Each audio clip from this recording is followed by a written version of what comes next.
આહિર દેવાત બોદર સમૂહલગ્ન કાર્યક્રમમાં ગીગા ભમરની નિવેદનબાજીથી આક્રોશ રાજકોટમાં ચારણ સમાજનું વિરોધ પ્રદર્શન અમદાવાદ સાયબર ક્રાઇમમાં ગીગા ભમર સામે ફરિયાદ દાખલ નિવૃત્ત ડીજીપીને બદનામ કરવાના કેસમાં આરોપી યોગેશ ગુપ્તા નામના આરોપીની ધરપકડ સાયબર ક્રાઇમની ટીમે આરોપીને મથુરાથી ઝડપ્યો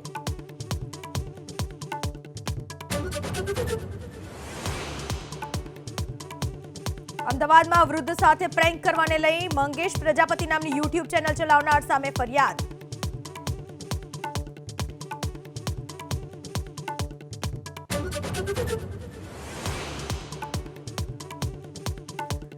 સાબરકાંઠાના હિંમતનગરમાં 7 સેકન્ડમાં પાણીની જર્જરિત ટાંકી ધડામ મહાતાપુરામાં બગીચા પાસેની ટાંકી કરાઈ જમીનદોસ્ત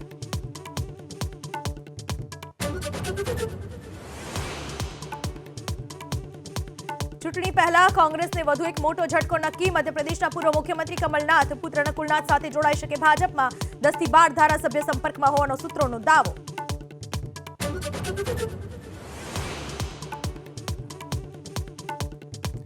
દિલ્હીના જવાહરલાલ નહેરુ સ્ટેડિયમના ગેટ નંબર 2 પાસે પંડાલ ધરાશાયી 8 ઇજાગ્રસ્તોને ખસેડાયા હોસ્પિટલ હજુ અનેક લોકો દબાયેલા હોવાની આશંકા